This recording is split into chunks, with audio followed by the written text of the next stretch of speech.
Hello students, I am Rashmi Gupta. Today I am going to teach you an interesting topic of English grammar. It's active passive. पहले ये समझिए active voice passive wise होता क्या। Actually active होता है जैसे direct way में कोई चीज़ कही जाए। सपोज किसी ने कहा मैंने तुम्हारा पेन चुराया है, ठीक है, I have stolen your pen, ये हो गया एक्टिव फॉर्म। क्लियर। अब इसका पैसिव फॉर्म क्या होगा, तुम्हारा पेन मेरे द्वारा चुराया गया, तुम्हारा पेन मेरे द्वारा चुराया गया। अब इसका ट्रांसलेशन क्या होगा, your pen has been stolen by me. Clear. इसमें तीन चीज़ें आपको फॉलो करनी है। पहली क्या, चेंजिंग ऑफ टेंस, दूसरी subject to object, object to subject, third it's most important this is agent. Clear. Agent का मतलब होता है जैसे हम बाय यूज़ करते हैं, कहीं कहीं पे हमें विद लगाना पड़ता है, कहीं हमें एट लगाना पड़ता है। ये सारी चीज़ें डिपेंड करती हैं। ये समझिए कि जब आपका एग्ज़ाम में पेपर आता है, क्वेश्चन पेपर आता है, वो कभी सिंपल फॉर्म नहीं देता है। क्लियर। मीन्स सीधे सीधे नहीं देगा कि आप हैज़ बीन लगा दो, बाय लगा दो, ख़त्म काम ना। आपको एजेंट की चेंजिंग देगा। जैसे नो और ऑब्लाइज के साथ एजेंट टू लगता है। Is that clear. नो और ऑब्लाइज के साथ एजेंट टू लगता है। फर्स्ट ऑफ ऑल हम फर्स्ट एरर पे फोकस करेंगे जो होती है टेंस की एरर। ये बहुत होती है। देखिए, present indefinite will be change into present continuous. Clear. Means एक टेंस अपने एक टेंस आगे शिफ्ट हो गया। इसकी हेल्पिंग वर्ब क्या होती है, डू डज नेगेटिव और इंट्रोगेटिव में, एस और एस सिंगुलर फॉर्म में, फर्स्ट फॉर्म सिंगल यूज होती है प्लूरल फॉर्म में। जब ये एक्टिव वॉइस में आएगा, इसका पैसिव बनाएंगे तो हेल्पिंग वर्ब क्या हो जाएगी, is am are according to the subject. Present continuous आया, इज एम आर, इसका प्लूरल, इसका चेंज करेंगे तो क्या होगा, is being, am being, are being. Clear. Like this present perfect helping verb has have will be changed into present perfect continuous, it's has been and have been.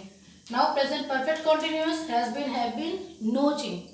ये change नहीं होता। इसका reason ये है कि एक्टिव से जब हम पैसिव बनाते हैं, मीन्स टेंस की फॉर्म नहीं चेंज हो सकती। मतलब जो प्रेजेंट में है वो प्रेजेंट में ही शो होगा, वो पास्ट में नहीं पहुंचेगा। और ये हर टेंस का लास्ट होता है, इस वजह से इसका चेंज नहीं होता। Is that clear.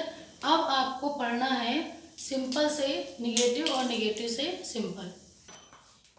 देखिए, अब आपको सिंपल सेंटेंस का फॉर्मूला सब मतलब अकॉर्डिंग टू फॉर्मूला आप चलेंगे तो आपका वॉइसेस कभी गलत नहीं होगा।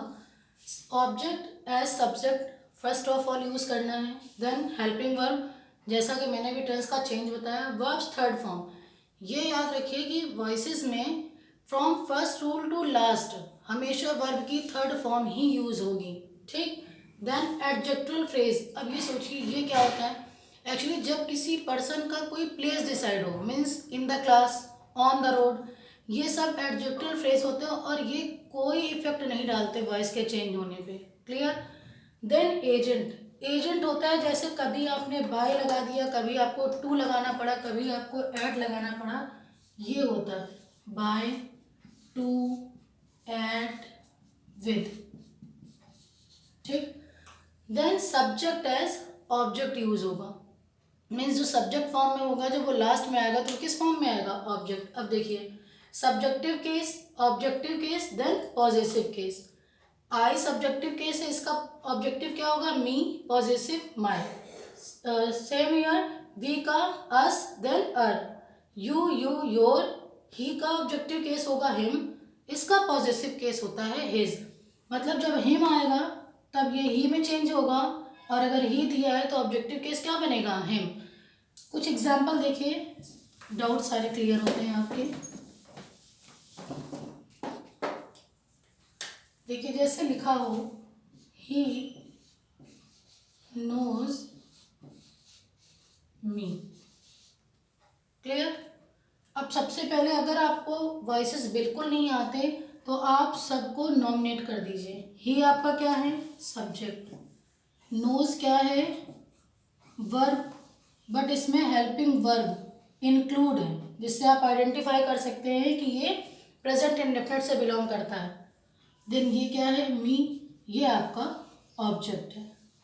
ठीक। अब अकॉर्डिंग टू द रूल चलते हैं। Object as a subject use होगा, ये ऑब्जेक्ट है, इसका सब्जेक्ट क्या बनेगा? इसका सब्जेक्ट होगा मी का आई। क्लियर? SEIES लगा हुआ है, ये किस में चेंज होगा? इज एंड आर में। आई के साथ क्या लगता है? एम। I am. फिर हमने कहा वर्ब की थर्ड फॉर्म लगेगी, नो की third form known. Clear? Adjectival phrase इस सेंटेंस में नहीं दिया तो हमको इसको यूज करने की नीड नहीं है। एजेंट आइए, ये याद रखिए कि नो और ऑब्लाइज के साथ हमेशा एजेंट टू यूज होता है। क्लियर? क्या यूज होता है? टू।